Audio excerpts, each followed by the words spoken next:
গেতি লুটু মাৰয় পহকাৰ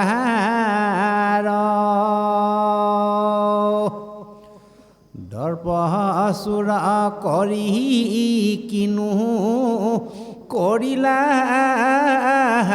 ভাল গুচি লোৱা যিহে মোৰ চকুৰ পহতাল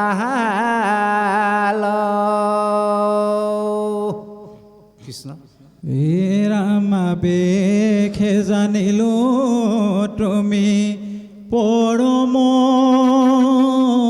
ঈশ্বৰ মৰখীয় দুখ আমি তোমাৰ কিং কৰ নগচু কমূৰ তজু চৰণ তৰতি আজ্ঞা কৰা কি কৰিব ত্ৰিজগত পতি হেনা শুনি হাঁহি হৰি দিলন্তায়ুতাৰা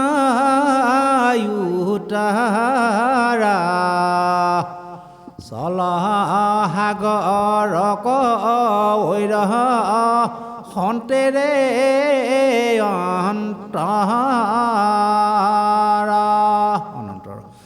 লগতে লৰুক পুত্ৰ পত্নী নিৰন্তৰা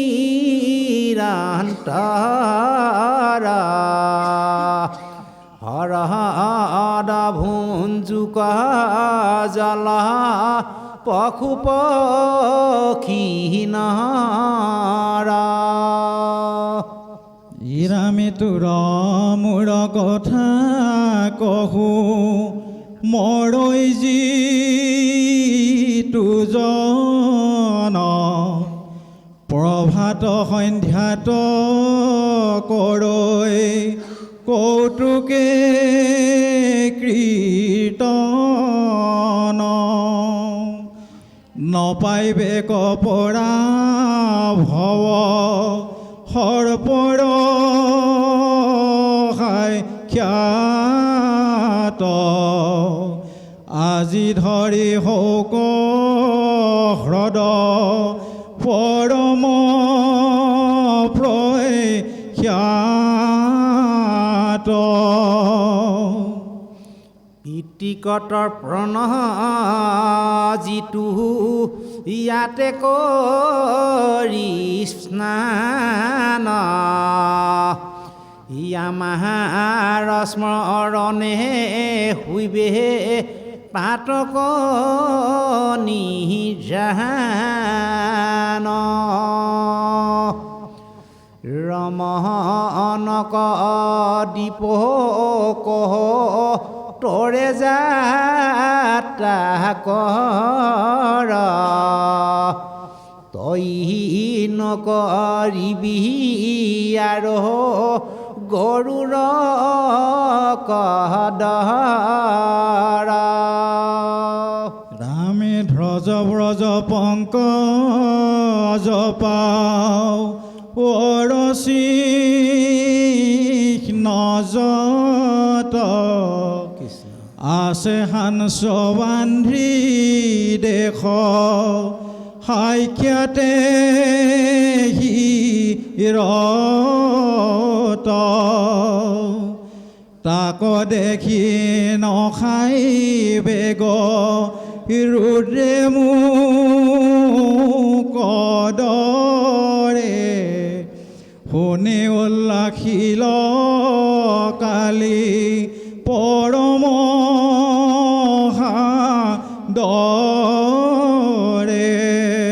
কৃষ্ণ আমাৰ ইয়াতে এটা শব্দ লৈছে পতাল মানে চকুৰ পতাল শব্দৰ অৰ্থটো হ'ল চকুৰ জাল যে হে প্ৰভু মই তোমাক নাজানি পেলাই দৰাচলতে মোৰ চকুৰ পতালটোৰ কাৰণে মই তোমাক অপকাৰ কৰিলোঁ গতিকে তুমি মোক কৃপা কৰিলা গতিকে তুমি মোক আজ্ঞা কৰা প্ৰভু, মই এতিয়া কি কৰিব লাগিব? প্ৰভুৱে ক'লে যে তুমি আৰু এইটো হ্ৰদত থাকিব নালাগে, তুমি সাগৰলৈ গুচি যোৱা, ৰমান নামৰ দ্বীপটোত তাতে থাকিবাগৈ। দৰাচলতে তেওঁ কলৈকো যাব নোৱাৰে সেই দ্বীপটো এৰি। কিহৰ কাৰণে? গৰুৰৰ ভয়ত। গৰুৰে তেওঁক মাৰি পেলাব, খাই পেলাব। ভগৱানে ক'লে যা যা, গৰুৰে ভয় কৰিব নালাগে। কেলে? তোমাৰ শিৰত মোৰ চৰণৰ চিহ্ন থাকিল নহয়, ধ্বজপৰ্য তুমি নৃত্য কৰিলে নহয়। গতিকে তোমাৰ শিৰত থকা মোৰ চৰণৰ চিহ্ন দেখিলে গৰুৰে আৰু তোমাক কেতিয়াও বধ নকৰে। গতিকে তুমি নিশ্চিন্তে থাকাগে, তোমাৰ সপৰিবাৰ লৈ তুমি যোৱাগে। কাৰণ এইকাৰণেই যে ভগৱানৰ চিন্তা সদায় কল্যাণকাৰী। সেই অৰণ্যৰ মাজত একেটাই মাত্ৰ সৰোবৰ। গতিকে সেই অৰণ্যৰ সমস্ত জীৱকুলে সেই পুখুৰীটোত পানী খাবলৈ আহে, কিন্তু সেই পানী ইমানেই বিষবাষ্প যে যাক সেৱন কৰিলে জীৱবিলাকৰ মৃত্যু হয়। সেইকাৰণে আজিৰ পৰা এই হ্ৰদ, কালিৰ হ্ৰদ পৰম পবিত্ৰ জললৈ ৰূপান্তৰ হওক, ভগৱানৰ শ্ৰীমুখৰ বাণী। তেওঁলোকে নাগ পত্নী সমন্বিতে সপৰিবাৰে সাগৰলৈ গুচি গ'ল। আৰু সেই কালি হ্ৰদ আজিও বিখ্যাত। মহাপুৰুষে কালি দমন বুলি নাটটো লিখিছে, ভাগৱত কালি দমনৰ ওপৰত অধ্যায় আছে, কীৰ্তনত আছে। গতিকে সেই কালিৰ হ্ৰদৰ মানে জল অমৃত জল সদৃশ পবিত্ৰ হৈ থাকিলে। আৰু আন এনে কি, যদি সেই জলত গৈ কোনোবাই পিতৃৰ তৰ্পণ কৰে, শ্ৰাদ্ধাদি কৰে, স্নান কৰে, তেতিয়াহ'লে তেওঁৰ পিতৃলোকলে সকলো সন্তুষ্টি হয় আৰু তেওঁ নিজেও ধন্য হৈ যায়। গতিকে তেওঁ ক'লে যে তুমি পুত্ৰ সমন্বিতে, পুত্ৰ পত্নী সমন্বিতে ইয়াৰ পৰা গুচি যোৱা। শুনি উল্লসিলা কালি পৰম সাদৰে, কৃষ্ণক পুজিলে যত্নে ৰত্নৰ সম্ভাৰে। তেওঁলোকৰতো ৰত্ন আছে, কালিনাগসকলৰ অজস্ৰ ফণাতে লৈ থাকে মণি। গতিকে তেনেকুৱা অজস্ৰ মণি মুকুতা অলংকাৰেৰে তেওঁক সাদৰে পূজা কৰিলে। আৰু চৰণত পৰি পুত্ৰ পত্নী সমন্বিতে, শিৰে পদধূলি তুলি লৈলা একচিত্তে। ভগৱানৰ চৰণৰ ধূলি শিৰত তুলি ল'লে আৰু প্ৰদক্ষিণে প্ৰণাম কৰিলা 12 হাত, পাছ ভৰি লৰিলা জুৰীয়া জোৰহাত। আৰু 7 বাৰ ভগৱানক প্ৰদক্ষিণ কৰিলে, কৃষ্ণক প্ৰদক্ষিণ কৰি পিছুৱাই পিছুৱাই তেওঁলোকে সেই হ্ৰদ এৰি সমুদ্ৰত গৈ পৰিলেগৈ। তাৰপিছত লিখিছে, আনন্দতে কালিৰ নেত্ৰৰ নীৰ বহে, ৰমনক দীপক পৰিল সবান্ধৱে। সেইদিন ধৰি হ্ৰদ কৃষ্ণৰ প্ৰসাদে, জল ভৈলা জল নিৰ্মল অমৃতময় স্বাদে। আৰু সিদিন ধৰিয়ে কালিৰ এই হ্ৰদ পৰম অমৃত জললে কৃষ্ণৰ প্ৰসাদ, কৃষ্ণৰ পদধূলি য'ত পৰে, ভগৱান কৃষ্ণৰ পদৰজ পৰিলে সেই স্থান পবিত্ৰ হৈ যায়। আৰু যিহেতু সাক্ষাৎ ভগৱান স্বয়ং সশৰীৰে সেই কালিৰ হ্ৰদত নামিছিল, সেই মুহূৰ্ততেই দৰাচলতে কালিৰ হ্ৰদৰ সকলো বিষ ভগৱানে নিজৰ শৰীৰত ধাৰণ কৰি লৈ কালিৰ হ্ৰদৰ সমস্ত জল অমৃতময় স্বাদ কৰি তুলিছিল। ইয়াতো কথা লিখিছে। তাৰপিছত কৈছে, পুছে পৰীক্ষিতে শুনি মিলিল সংশয়, ৰমন দীপক সবে সৰ্পৰ আলয়, কিয় এৰি তাক কালি আইলা হ্ৰদ জলে। আচলতে সেই ৰমন দ্বীপটোতে সমস্ত সৰ্পবিলাকে বাস কৰে, কিন্তু এইডাল সাপে কি কাৰণত ৰমন দ্বীপ এৰি আহি এইটো দ্বীপত থাকিবলগীয়া হৈছিল, পৰীক্ষিতৰ মনলৈ সন্দেহ আহিলে। আৰু এই সন্দেহৰ মানে সুখদেৱে ইয়াৰ পিছত হয়তো কৰিব। কৈছে যে, কৈও কৃষ্ণ কথা নাথ শুনো কৰ্ণ ভৰি, থাকো সংসাৰৰ সবে সন্তাপ পাহৰি। মই সমস্ত সংসাৰৰ তাপ পাহৰিব পাৰিছোঁ কৃষ্ণ কথা শুনি। ইমান সুন্দৰ সুন্দৰ কৃষ্ণ কথা কৈছে, এইখিনি কথাও মই জানিব খুজিছোঁ। বাপ তাৰ পৰা আগবাঢ়ক। নিগাদাতি কথা শুনা ৰাজা, মাখে গৰুৰক পূজয় সৰ্পপৰ্যা।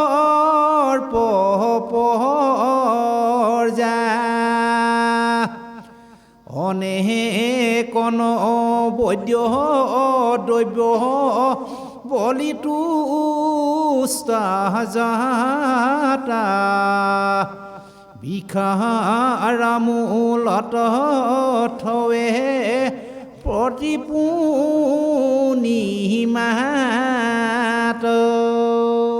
ই নামে থৰে থৰে দৌৰ দেই ৰক্ষাৰ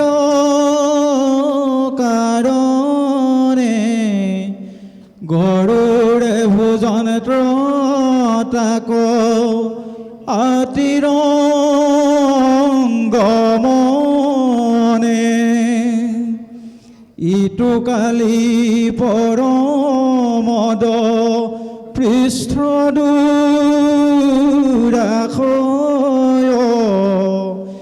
বিষবীৰ্য গৰ্বে গৰু হিৰকুণ গণয় দুৰ্বিনয় কৰ্দূৰত নয়ম হানাগ আপুনিও নদৈকো বলিব ভাগ আনে বাবৰ হাৱৈ জৈত তৈকে যায় চলি গৰুড়ক কদৰ্থি দূৰ জনতে ভুন যে বলি হেনা শুনি গোবিন্দৰ প্ৰিয় পক্ষীৰাজা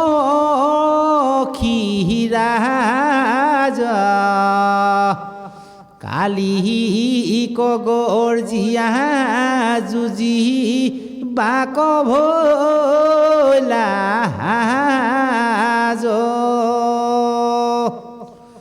মহাকূপে আতুপেব ধিবেয়া খাধাই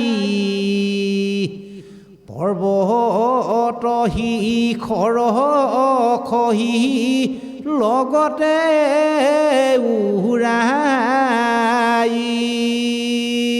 খলকীয়া সাগৰকা খৰপলম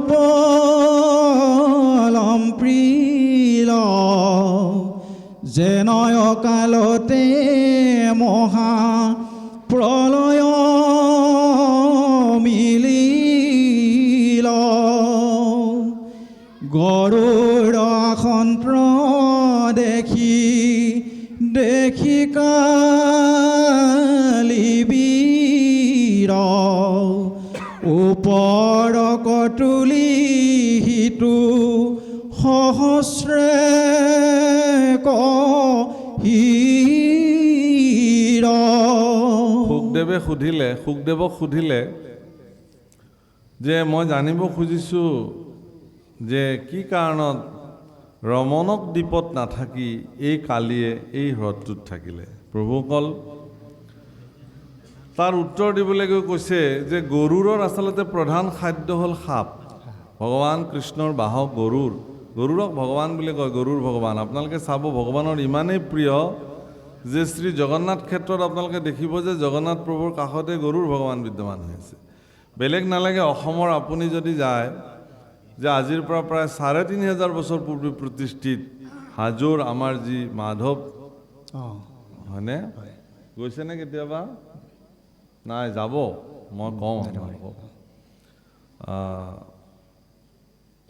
তাত আপোনালোকে দেখিব মাধৱ দেৱালয় গৰুৰ তাত হেৰি কি হয়গ্ৰীৱ ভগৱানৰ যি হয়গ্ৰীৱ মাধৱ দেৱালয় যিটো কয়, হয়গ্ৰীৱ যেতিয়া ভগৱানে ঘোঁৰাৰ দৰে জিভাৰ যিটো অৱতাৰ লৈছিলে, সেই হয়গ্ৰীৱ ভগৱানৰ মূৰ্তি বিদ্যমান হৈ আছে, মাধৱৰ মূৰ্তি বিদ্যমান হৈ আছে, তাত গৰুড় ভগৱানৰ মূৰ্তিও বিদ্যমান হৈ আছে, সুদৰ্শন চক্ৰ ভগৱানৰ মূৰ্তি বিদ্যমান হৈ আছে। বাৰু যিয়েই নহওক, গৰুড় ভগৱানৰ একান্ত প্ৰিয়, যাক কান্ধত তুলি ভগৱান। গৰুড় ইমানেই শক্তিশালী, মই আপোনালোকক এটা উদাহৰণ দিওঁ গৰুড়ৰ, যে কি যে যেতিয়া সমুদ্ৰ মন্থন কৰিবৰ কাৰণে মন্দৰগিৰি পৰ্বত অসুৰবিলাকে আনিবলৈ গ'ল দাঙি পেলাই, আমি লৈ আহিম, সাগৰত দিবহে লাগে, পৰ্বত এখন তোলাতেনো কি আমি অসুৰবিলাকৰ কাৰণে।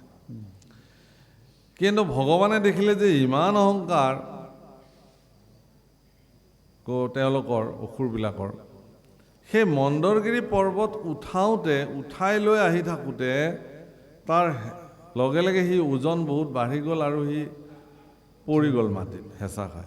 আৰু মন্দৰগিৰি পৰ্বতৰ হেঁচাত বহুত দৈত্য মৰি থাকিল, তাতে নিপাত হৈ গ'ল। গতিকে দৈত্যৰাজে ক'লে যে আৰম্ভণিতে এইবিলাক অমংগল হ'ল, গতিকে আমি আৰু সমুদ্ৰ মন্থন নকৰোঁ। কিন্তু ভগৱান কৃষ্ণই দেখিলে যে সমুদ্ৰ মন্থন নহ'লেও নহ'ব, কাৰণ লক্ষ্মীৰ উৎপত্তি হ'ব লাগিব, মূল উদ্দেশ্যটো এইটোৱেই। সেইকাৰণে ক'লে যে ঠিক আছে সেইবিলাকক মই আকৌ জীয়াই দিম, তোমালোকে কিন্তু কৰা।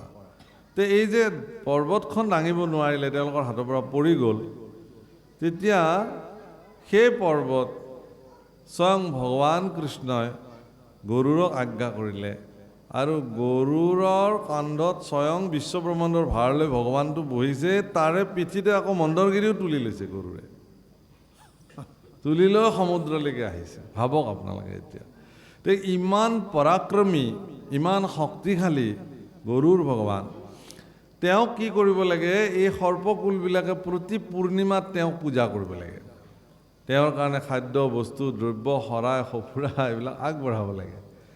এই কালিয়ে কি কৰিছে, এইডাল সাপে গৰুড়ক নামানে, তেওঁৰ নিজৰ পৰাক্ৰম আৰু অহংকাৰত গৰুড়ৰ কাৰণে আগবঢ়োৱা প্ৰসাদ তেওঁ নিজে গৈ ভক্ষণ কৰে আৰু গৰ্জি গৰ্জি প্ৰত্যাহ্বান জনায়। এই কথা জানি ভগৱানৰ একান্ত সেৱক গৰুড়ে তেওঁক উচিত শিক্ষা দিবৰ কাৰণে খেদি আহিলে, আৰু দুয়োৰ মাজত যুদ্ধ হ'ল। আন্দোলা আন্দোলি কৰে দুয়ো পিৰি, কৰন্ত আক্ৰান্ত আতি দুয়ো মহাবল, দলডুব পৃথিৱী আতুপ তলবল, গৰুড়কো ধৰি পাছে সৰ্প মহাঘোৰ, হাজাৰক মুখে সংগে ভেজাইলে কামোৰ, একে একৈ দাঁত যেন নাংগলৰ ইষ, গৰুড়ক সৰ্ব গাঁৱে লগাইলেক বিষ, বিষ্ণুৰ বাহন বীৰ বিষক নগনি, কোপে জ্বলিলন্ত যেন তোলাত অগনি, চাম্পদীয়া কালিক ধৰিল থোতে ঘালি, শৰীৰৰ মাংস নখে পেলাইলা বখানি। যে গৰুড় আহিছে যুদ্ধ কৰিবৰ কাৰণে, তেওঁৰ সহস্ৰ ফণাৰ এক লোহাৰ যেন নাঙলত যে ফালবিলাক লগাই প্ৰচণ্ড ধাৰ, তেনেকুৱা ফালৰ নিচিনা একোটা দাঁত, সেই 1000খন মুখেৰে গৰুড়ক যেতিয়া দংশন কৰিছে, সমস্ত শৰীৰত বিষ নিৰ্বাপিত কৰিছে, আৰু সেই বিষকো নগনি গৰুড়ে তেওঁৰ মুখেৰে ঠোঁটেৰে সেই কালিৰ গা বখলিয়াই পেলাইছে, একদম বখলিয়াই দিছে। এতিয়া বাম দৌখা উল্লাসী বসাইলা পশা চাত, দৌখা মানে পাখি, কালিৰ মিলিল আখি মৰণৰ ঘাট, গৰুড়ৰ দুষ্মহ পশাৰ পায়া চোত, জিভা মেলি দান্ত তৰি পৰি সৰ্পগোট, নকৰে চেতন বীৰ বিভল্ল পৰাই, খনেকে খন্দুকি মনে গুণ অৱগায়, নহু ভক্ষ ভাগ পক্ষী ৰাজৰ সমান, ইহাৰ হাতত কোনোমতে ৰাখোঁ প্ৰাণ। তেওঁ অচেতন হৈ পৰি থাকিল গৰুড়ৰ পৰাক্ৰমত। এই কালি হেন শুনি বেগে আখি হ্ৰদে দিলা বোৰ, খেদি গুৰি নপাই গৈলা পালতি গৰুড়, সেই কোনোমতে আহি চুচৰি বাগৰি এই হ্ৰদটোত আহি পেলাই আত্মসমৰ্পণ কৰি প্ৰতিপুত্ৰ সমন্বিতে তাত, গৰুড়ে মানে তেওঁক বিচাৰি নাপায়, কাৰণ সেই হ্ৰদটো বহুত ডাঙৰ আৰু বহুত দ, গতিকে তাত তেওঁ আত্মগোপন কৰিব পাৰে ধুনীয়াকৈ, সেইকাৰণে গৰুড়ে তেওঁক বিচাৰি নাপায় উভতি গ'ল। সিদিন ধৰি তেওঁ এতিয়া সেই ৰমণক দিবলৈ আহিব নোৱাৰে এতিয়া, কাৰণ দেখিলেই গৰুড়ে তেওঁক মাৰি পেলাব, সেইকাৰণে তাতেই তেওঁ গোটেই জীৱন তেওঁ পৰিয়াল পৰিজন সমন্বিতে তাত তেওঁ বাস কৰিছিল।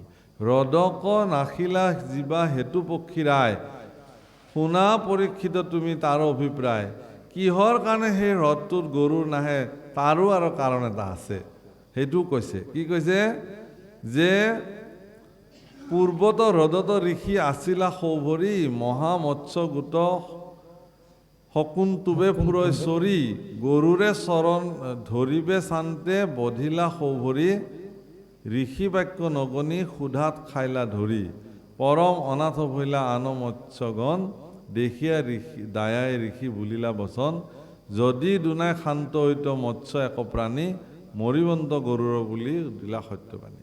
তাৰমানে তাতে এজন সৌৰভী নামৰ ঋষিয়ে সেই হ্ৰদটোৰ পাৰত ধ্যান কৰিছিল আৰু সেই হ্ৰদত মাছ মগৰবিলাকে বৰ ধুনীয়াকৈ খেলি থাকে, গৰুৰে মাজে মাজে আহি তাত মাছ তাছ ধৰি খায়।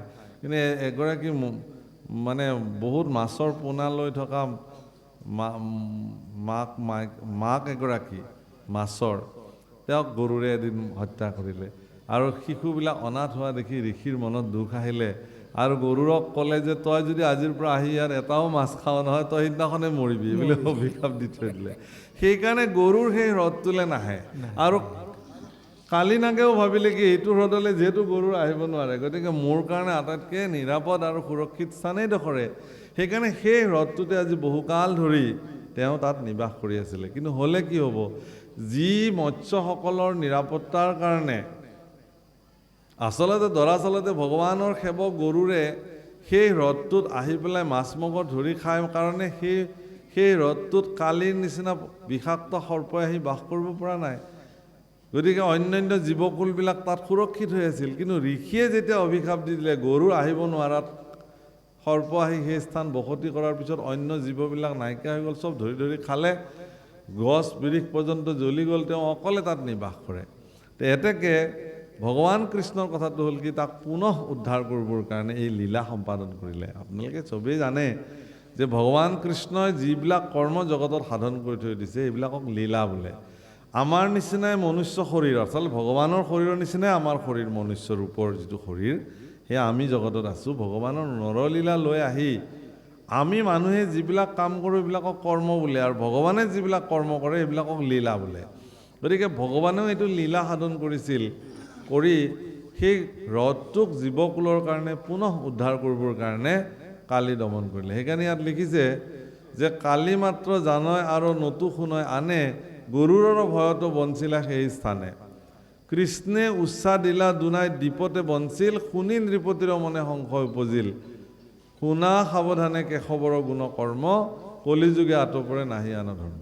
ইয়াত আকৌ প্ৰশ্ন হৈছে, ইয়াৰ উত্তৰ পৰৱৰ্তী দিছে প্ৰভুসকল, কিন্তু আমি আকৌ সিমানলৈকে নাযাম, কাৰণ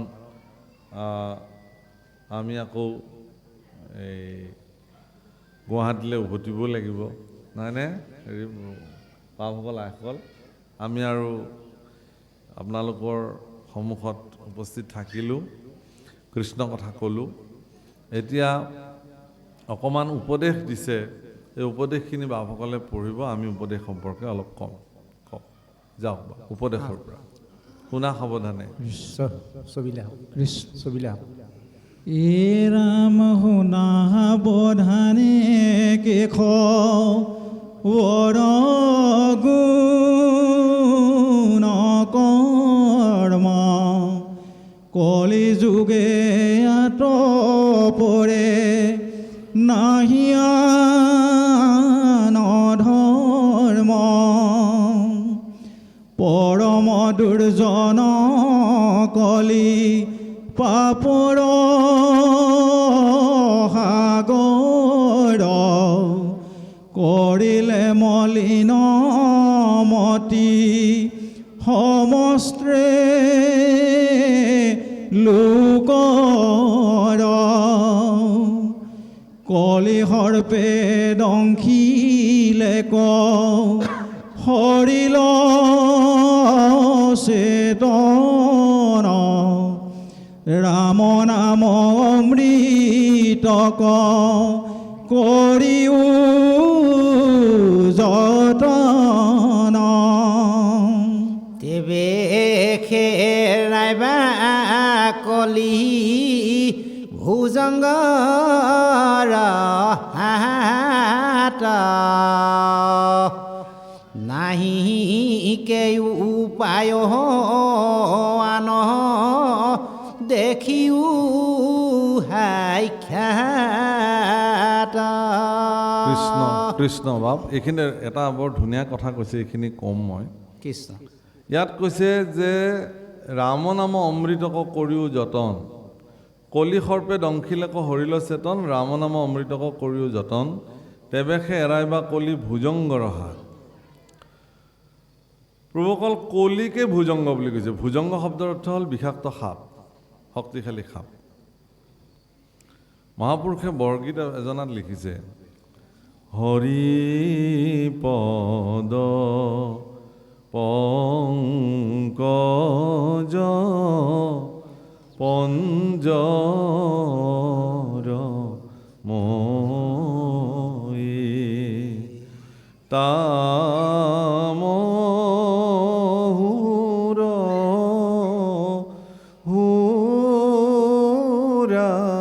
হুৰাজহংসা হুই হৰিপদ পংকজ পঞ্জৰ ময়ি। প্ৰভুসকল, ইয়াতে মহাপুৰুষে লিখিছে হৰিপদ পংকজ পঞ্জৰ মুই তামহু ৰহু ৰাজ হংস হুই। আমিতো বৰগীত গাওঁৱে। মই আপোনালোকক আজি এটা অনুৰোধ কৰি যাম। আমি যিবিলাক প্ৰাৰ্থনা গাওঁ, আমি যিবিলাক ঘোষা গাওঁ, কীৰ্তন গাওঁ, বৰগীত গাওঁ, সেইসমূহৰ যদি সঠিকভাৱে তাৰ অৰ্থ যদি অন্যয় যদি আমিবিলাকে উপলব্ধি নকৰোঁ, তেতিয়াহ'লে তাক গোৱা আৰু নোগোৱা একেই কথা।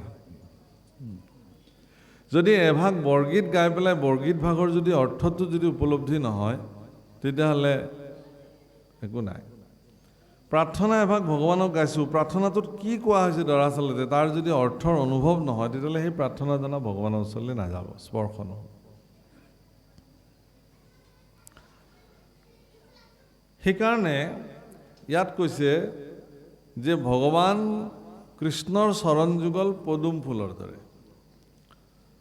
মহাপুৰুষে কৈছে যে হে প্ৰভু, তোমাৰ চৰণ যুগলৰ পদুম ফুলৰ দ্বাৰা নিৰ্মিত যেন পিঞ্জৰা, আৰু সেই পিঞ্জৰাটোৰ ভিতৰত মোৰ মন ৰাজহংস গৈ তাত মানে বন্দী হৈ থাকিব লাগে চিৰদিনৰ কাৰণে, যাতে ই ওলাব নোৱাৰে, কলৈকো যাব নোৱাৰে। গোস্বামী তুলসীদাসৰ দৰে এগৰাকী ভক্ত, ভগৱানৰ একান্ত সেৱক, পৰম বিদগ্ধ পণ্ডিত, যিগৰাকী শ্ৰী ৰামচৰিত মানস বিৰোচন কৰিছিলে। আজি ভাৰতবৰ্ষৰ ৰাষ্ট্ৰীয় গ্ৰন্থ হিচাপে হ'বলৈ গৈ আছে, এনেকুৱা পৰ্যায় চলি আছে। তো গোস্বামী তুলসীদাসেও লিখিছে, মম হৃদয় কঞ্জ নিবাস কুৰু কামাদি খালদলদ গঞ্জনম। হে ভগৱান, তুমি মোৰ হৃদয় পদুম ফুলত আহি নিবাস কৰা, এই বুলি কৈছে। গোস্বামী তুলসীদাসে ৰামচন্দ্ৰক কৈছে যে হে প্ৰভু, তুমি মোৰ হৃদয় পদুম ফুলত আহি নিবাস কৰা।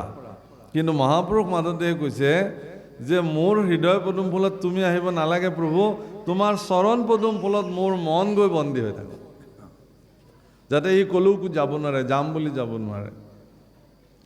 সেই বৰগীত জনাতে মহাপুৰুষে পদ লিখিছে, শেষৰ পদ, আৱত কাল ভুজংগ মগৰজি হৰিপদে শৰণলে হব বৰজি হৰিপদ পংকজ পঞ্জৰ ময়ি আৱত কাল ভুজংগম গৰজি। কাল ভুজংগ গৰুজি গৰুজি খেদি আহিছে মোৰ জীৱনলৈ, আমিবিলাকে দেখাই নাই। আমি খুব কেক কাটিছোঁ, কেণ্ডেল নুমাইছোঁ, ফূৰ্তি কৰিছোঁ। বাৰ্থডে মোৰ আজি ইমান বছৰীয়া বাৰ্থডে। সেইটো বাৰ্থডে ইমান বছৰ হ'ল নহয়, গ'ল।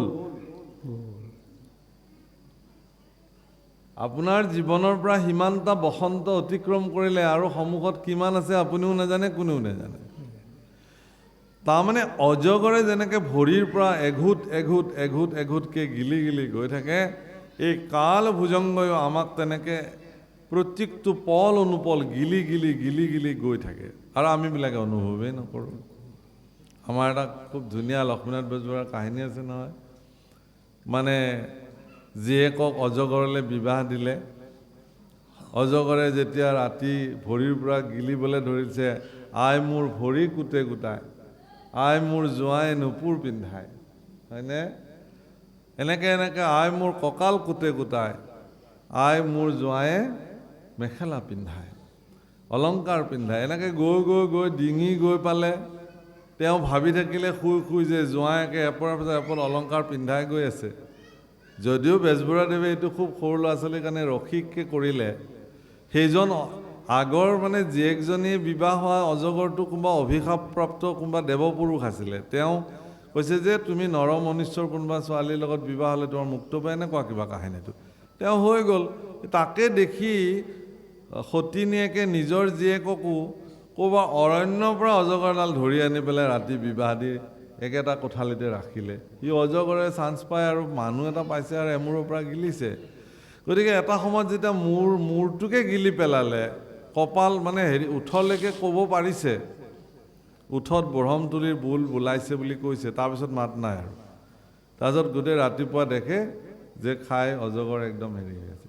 আমিবিলাকেও ভাবোঁ আমাৰ জীৱনৰ এঘোট সময় গৈ আছে, কাল ভুজংগ গৰুজি গৰুজি খেদি খেদি আমাক আহিছে, কোনদিনা আমাৰ জীৱনৰ অন্ত ঘটে তাৰ কোনো মানৱ দেহা মাটিৰ ভাণ্ড, ভাঙলে হবে খন্দর খন্দ, ভাঙলে দেহা জোড়া মিলবে না, ওই একবার হরি বলো মন রসনা, মানৱ দেহেৰ গৌৰৱ কইৰ না। আমাৰ গোৱালপৰীয়া গীত যে মানৱ দেহাক লৈ গৌৰৱ কৰিবলগীয়া নাই। যিটো দেহালৈ এটা সময়ত একাহী ভাত দিলে খাই পেলাওঁ, সেই দেহাই এটা সময়ত কওঁ মোক অকণমান কমাই দিয়া। হেৰি ক'ত গ'ল আপোনাৰ একাহী ভাত খোৱা ক্ষমতাটো? এটা ফুটবল লাঠি মাৰি দিলে সেই একদম সিটো গ'ল পষ্টলৈকে গৈছিল, সেই মানুহজনে লাখুটিৰ ভৰত খোজকাঢ়িবলগীয়া হ'ল। ক'লৈ গ'ল আপোনাৰ সেই সামৰ্থ্য? কোনোবাই কিবা ফুচফুচাই ক'লে টচ টচকৈ শুনিছিলোঁ, এতিয়া কাষত চিঞৰি চিঞৰি কাণৰ কাষত ক'ব লাগে মই আমুক বুলি ক'ব লাগে। ক'ত গ'ল শক্তি? লাহে লাহে সকলো শক্তিৰ স্খলন ঘটে। আমিবিলাক ইমান মূঢ়মতি, ইমান অহংকাৰ যে দিনে দিনে মোৰ শৰীৰৰ ইন্দ্ৰিয়সমূহৰ ক্ষমতা বিলুপ্তিৰ পথত গতি কৰিছে। তথাপিও কিন্তু অহংকাৰে আমাক সেইটো জানিবলৈ দিয়া নাই ঘুণাক্ষৰে। নাই একো হোৱা নাই দে, তই আগবাঢ়ি গৈ থাক।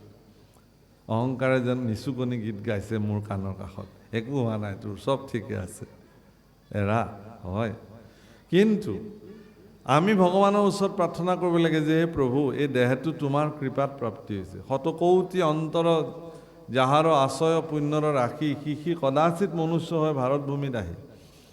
ভাৰত ভূমিত মনুষ্য ৰূপে জন্ম হোৱাটো পৰম সৌভাগ্য, আৰু তেনে এটা মনুষ্য শৰীৰ আপোনাসৱৰ জীৱনত প্ৰাপ্তি ঘটিছে। গতিকে এইহেন নৰতনু দুৰ্লভ্য মনুষ্য জন্ম, তাতকৈ দুৰ্লভ্য সাধু সংগ। আজি যে আপোনালোকে ইয়াতে সাধু সংগৰ আয়োজন কৰিছে, এইটো এটা পৰম দুৰ্লভ, পাবলৈ নাই। কিন্তু আজি ইয়াতে জিলেলে জীপ যদি এতিয়া ডেন্সৰ কম্পিটিশ্যন পাতকচোন, ইয়াত মানুহ এতিয়া ঠাণ্ডাটো থ'বলৈ জেগা নহ'লহেঁতেন। পাতি চাওক লাগে, কি কয় এইবিলাক বুগি বুগি পাতে, কিবা পাতে নহয়, ল'ৰা ছোৱালীবিলাকক আনি পেলাই নচুৱাই মাক বাপেকবিলাকে গীতত, সেইবোৰ পাতক, ঢেৰ মানুহ হ'বগৈ ইয়াত। কিন্তু ইয়াত ভাগৱত কথা চলিছে, ইয়াত সন্ত কথা চলে, জীৱনৰ কোহে কোহে জীৱনৰ বিশ্লেষণ হ'ব। মানুহৰ জীৱনত কৰ্তব্য কি? আপুনি মৰি যোৱাৰ পিছত আপোনাক কোনোবাই মনত ৰাখিবনে নাই? নিজৰ ল'ৰা ছোৱালীয়ে এনেকৈ কয়, আজি আমাৰ পিতাৰ শ্ৰাদ্ধ আছিলে নেকি, পাহৰিয়ে থাকিলোঁ নহয়। কেইবছৰমান পতাৰ পিছত পুতেকেও পাহৰে বাপেকৰ শ্ৰাদ্ধৰ কথা। এই হ'ল আমাৰ জীৱন।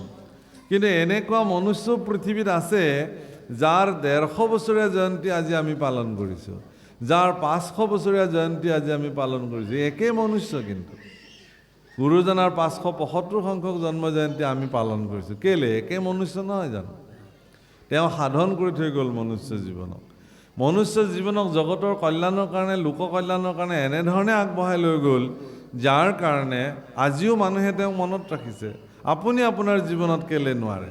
আৱত কাল ভুজংগম গৰুজি, হৰিপদে শৰণত লেহু তাহে সব বৰজি। জীৱনৰ সৰ্বস্ব পৰিত্যাগ কৰি ভগৱানৰ চৰণত সমৰ্পিত হওক প্ৰভুসকল। ভগৱানে আপোনাক বাট দেখুৱাব আৰু এনেকুৱা সোণখেৰীয়া বাট দেখুৱাব যিটো বাটেৰে গমন কৰি আপুনি আনন্দ পাব। মৃত্যুৰ সময়ত আপুনি যন্ত্ৰণাৰে মৰিব নালাগে, অপৰাজেয় মৃত্যু আপোনাৰ জীৱনত হ'ব। সৰ্প ভয়ো নাই বুলি কৈছে। ভগৱানে কৈছে যে আজিৰ পৰা মই ক'লোঁ যিসকল লোকে কৃষ্ণ ভজনা কৰিব, ভগৱানৰ নাম ল'ব, তেওঁৰ জীৱনত সাপৰ ভয় নাই, সৰ্পই দংশন কৰিব তেওঁক কেতিয়াও নোৱাৰে যদি কৃষ্ণ নাম লয়। ইমান মহিমাযুক্ত কৰি ৰাখিলে, ভগৱানে বাণী দি থৈ দিলে। গতিকে আপোনাৰ জীৱনত অমূল্য এই মনুষ্য জীৱন, দুৰ্লভ্য এই মনুষ্য জীৱন, কৃষ্ণৰ চৰণত আত্মসমৰ্পণ কৰি ভগৱানৰ গুণনাম কীৰ্তন কৰক। প্ৰভুসকল, এটা সৎ জীৱন যাপন কৰাটো মনুষ্যসকলৰ কাৰণে বৰ গুৰুত্বপূৰ্ণ কথা। আজি ইচ্ছা কৰিলেও ইতৰ প্ৰাণীবিলাকে সৎ জীৱন যাপন কৰিব নোৱাৰে, তেওঁলোকে মানুহৰ নিচিনাকৈ নোৱাৰে, কিন্তু মানুহে পাৰে। মানুহ সেইকাৰণে অমৃতস্য পুত্ৰা, মানুহ অমৃতৰ সন্তান। গতিকে অমৃত সন্তান মানুহক ভগৱানে এইকাৰণেই নিজৰ স্বৰূপত সৃষ্টি কৰিলে, যাতে তেওঁৰ স্বৰূপটো তেওঁ মানুহৰ তাতে চাব পাৰে। কিন্তু মই মানুহ হৈও যদি মই অন্য জীৱৰ নিচিনা আচৰণ কৰিবলৈ আৰম্ভ কৰোঁ, তেতিয়াহ'লে মই নৰাধম নহ'মনে বাৰু, পশুতুল্য নহ'মনে বাৰু? সেইকাৰণে মনুষ্যৰ নিচিনা থাকিব লাগে, মানুহৰ দৰে জীৱন কটাব লাগে।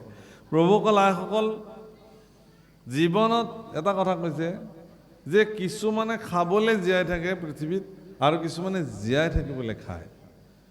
খায়ো মৰে, নাখায়ো তৰে। যত যিমান মৰিছে খায়ে মৰিছে, নোখোৱাকেনে কোন মৰিছে? গতিকে খাদ্য সম্ভাৰ, কথা বতৰা, জীৱন, এইবিলাকক এটা নীতিযুক্তভাৱে যেতিয়া যাপন কৰিব, তেতিয়াহ'লে তেওঁৰ মনুষ্য জীৱনৰ সাৰ্থকতা লাভ কৰিব। গতিকে কাল ভুজংগ প্ৰভুসকল খেদি খেদি আহিছে, কেতিয়া গিলে তাৰ নাই ঠিক।